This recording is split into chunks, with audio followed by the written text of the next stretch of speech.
ಎಲ್ಲರಿಗೂ ನಮಸ್ಕಾರ.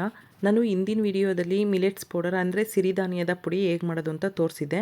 ಆ ಒಂದು ಪುಡಿಯಲ್ಲಿ ಇವಾಗ 5 ಬಗೆಯ ಗಂಜಿ ಹೇಗೆ ಮಾಡೋದು ಅಂತ ತೋರಿಸ್ತಾ ಇದ್ದೀನಿ. ಇದನ್ನು ಪೌಡರ್ ಮಾಡೋದ ಲಿಂಕ ಯಾರ್ಯಾರು ನೋಡಿಲ್ಲ ಅವ್ರಿಗೆ ಡಿಸ್ಕ್ರಿಪ್ಷನಲ್ಲಿ ಲಿಂಕ್ ಹಾಕಿರ್ತೀನಿ. ಅದನ್ನು ನೋಡಿ. ಇದು ತುಂಬ ಚೆನ್ನಾಗಿರುತ್ತೆ. ಒಂದೇ ಪೌಡರಲ್ಲಿ 5 ಬಗೆಯ ಗಂಜಿ ಮಾಡ್ಕೋಬೋದು. ಇದು ತುಂಬ ಆರೋಗ್ಯಕ್ಕೂ ಒಳ್ಳೆಯದು ಮತ್ತು ಮಕ್ಕಳಿಗೆ ಬಿ ಪಿ ಇರೋರಿಗೆ ಎಲ್ಲರಿಗೂ ಶುಗರು ಎಲ್ಲರಿಗೂ ಒಳ್ಳೆಯದೇ. ಅದನ್ನು ಹೇಗೆ ಮಾಡೋದು ಅಂತ ನೋಡೋಣ ಬನ್ನಿ. ನಾನು 5 ಗ್ಲಾಸ್ ಗಂಜಿಗೆ 4 ಗ್ಲಾಸಷ್ಟು ನೀರು ಹಾಕ್ಕೊಂಡಿದ್ದೀನಿ. ಅಂದರೆ ಆಲ್ಮೋಸ್ಟ್ 800 ml ಅಷ್ಟು ನೀರು ಹಾಕ್ಕೊಂಡಿದ್ದೀನಿ. ಇದು ಸ್ವಲ್ಪ ಉಗುರು ಬೆಚ್ಚಗಾಗೋವರೆಗೂ ಸ್ವಲ್ಪ ಬಿಸಿ ಆಗಲಿ. ಅಷ್ಟರಲ್ಲಿ ಇಲ್ಲಿ ಒಂದು ಬೌಲ್ಗೆ 200 ml ಅಂದರೆ 1 ಗ್ಲಾಸಷ್ಟು ನೀರು ಹಾಕ್ಕೊಂಡು ಅದಕ್ಕೆ 5 ಸ್ಪೂನು ಪೌಡರ್ ಹಾಕ್ಕೊತಿದ್ದೀನಿ. ನಾನು ಯಾವ ಮೆಜರ್ಮೆಂಟ್ ಅಂದರೆ 1 ಗ್ಲಾಸ್ ನೀರಿಗೆ 1 ಸ್ಪೂನ್ ಗಂಜಿ ಪೌಡರ್ ಆದರೆ ಸಾಕಾಗುತ್ತೆ. 5 ಸ್ಪೂನ್ ಹಾಕ್ಕೊಂಡು ಇದನ್ನ ಗಂಟು ಏನೂ ಇರಬಾರ್ದು ಆ ಥರ ನೀಟಾಗಿ ಮಿಕ್ಸ್ ಮಾಡ್ಕೋಬೇಕು. ಈ ಥರ ನೀಟಾಗಿ ಮಿಕ್ಸ್ ಮಾಡ್ಕೋಬೇಕು. 1 ಗ್ಲಾಸ್ ನೀರಿಗೆ 1 ಸ್ಪೂನ್ ಪೌಡರ್ ಆದರೆ ಸಾಕಾಗುತ್ತೆ. ಆ ಮೆಜರ್ಮೆಂಟಲ್ಲಿ ನೀವು ಎಷ್ಟು ಗ್ಲಾಸ್ ಮಾಡ್ಕೋತೀರಾ ಅಷ್ಟು ಗಂಜಿ ಪೌಡರ್ ಹಾಕ್ಕೊಂಡು ಮಾಡ್ಕೋಬೋದು. ಇದು ಈ ಥರ ನೀಟಾಗಿ ಮಿಕ್ಸ್ ಆದಮೇಲೆ ಇಲ್ಲಿ ಸ್ವಲ್ಪ ಬೆಚ್ಚಗಾಗಿರುತ್ತಲ್ಲ ಆ ನೀರಿಗೆ ಇದನ್ನು ಹಾಕ್ಕೊಂಡು ಇದನ್ನು ನೀಟಾಗಿ ಮಿಕ್ಸ್ ಮಾಡ್ಕೋಬೇಕು. ಇದನ್ನು ಮೀಡಿಯಮ್ ಫ್ಲೇಮಲ್ಲಿ ಇಟ್ಕೊಂಡು ಫುಲ್ ಕುದಿ ಬರೋವರೆಗೂ ಈ ಥರ ಮಿಕ್ಸ್ ಮಾಡ್ತಾನೆ ಇರಬೇಕು. ಇಲ್ಲಾಂದರೆ ಅದು ತಳ ಹಿಡಿದ್ಬಿಡುತ್ತೆ, ಇಲ್ಲ ಅಂದರೆ ಸ್ವಲ್ಪ ಗಂಟು ಥರ ಆಗುತ್ತೆ ಹಂಗೆ ಬಿಟ್ಟರೆ. ಅದಕ್ಕೆ ಒಂದು ಕುದಿ ಬರೋವರೆಗೂ ಈ ಥರ ನೀಟಾಗಿ ಮಿಕ್ಸ್ ಮಾಡ್ಕೋಬೇಕು. ಇವಾಗ ಸ್ವಲ್ಪನೇ ಗಟ್ಟಿ ಆಗ್ತಿದೆ. ಈ ಥರ ಮಿಕ್ಸ್ ಮಾಡಾಕೋದ್ರಿಂದ ಗಂಟು ಆಗೋಲ್ಲ ಮತ್ತು ಟೇಸ್ಟು ಅಂದರೆ ಚೆನ್ನಾಗಿ ಬರುತ್ತೆ. ಸ್ವಲ್ಪ ಸಾಫ್ಟಾಗೆಲ್ಲ ಇರುತ್ತಲ್ವ ಆ ಥರ ಚೆನ್ನಾಗಿರುತ್ತೆ.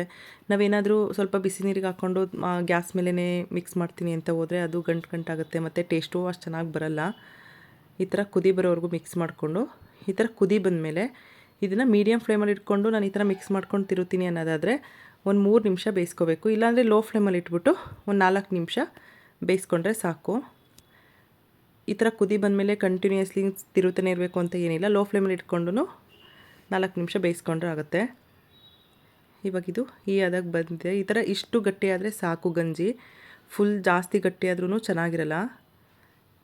ಈ ಥರ ಈ ಹದಕ್ಕೆ ಬಂದಮೇಲೆ ಇವಾಗ ಸ್ಟವ್ ಆಫ್ ಮಾಡಿಕೊಂಡು ಇದು ಸ್ವಲ್ಪ ತಣ್ಣಗಾಗೋವರೆಗೂ ಬಿಡಬೇಕು. ಅಂದರೆ ಒಂದು 5 ನಿಮಿಷ ಬಿಟ್ಟರೆ ಸಾಕು. ಫುಲ್ ಜಾಸ್ತಿ ಎಲ್ಲ ತಣ್ಣಗಾಗೋದು ಬೇಡ.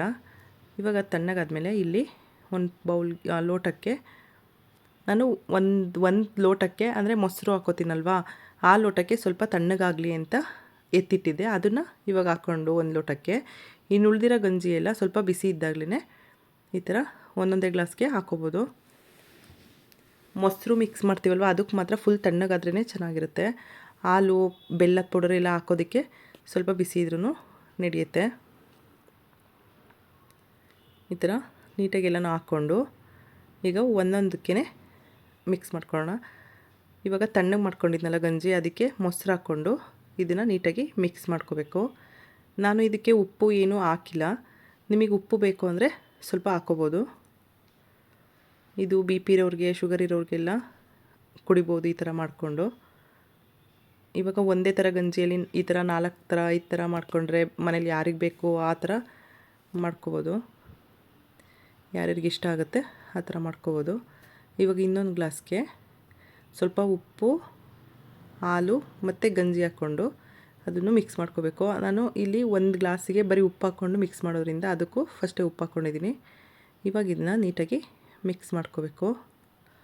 ನಮ್ಮನೇಲಿ ಒಬ್ಬಂಗೆ ಹೆಂಗೆ ಅಂದರೆ ಹಾಲು ಬೆಲ್ಲ ಹಾಕ್ಕೊಡ್ಬೇಕು, ಇನ್ನೊಬ್ಬಂಗೆ ಹಾಲು ಮತ್ತು ಉಪ್ಪು ಹಾಕ್ಬಿಟ್ಟು ಕೊಡಬೇಕು.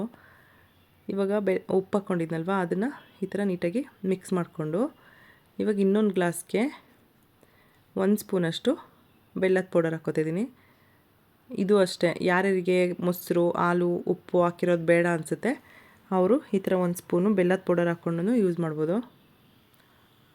ಇದನ್ನು ಈ ಥರ ನೀಟಾಗಿ ಮಿಕ್ಸ್ ಮಾಡಿಕೊಂಡು ಇವಾಗ ಇನ್ನೊಂದು ಗ್ಲಾಸ್ಗೆ ಸ್ವಲ್ಪ ಬೆಚ್ಚಗಿರೋ ಹಾಲು ಮತ್ತು 1 ಸ್ಪೂನು ಬೆಲ್ಲದ ಪೌಡರ್ ಹಾಕ್ಕೊಂಡು ಇದನ್ನು ನೀಟಾಗಿ ಮಿಕ್ಸ್ ಮಾಡ್ಕೋಬೇಕು.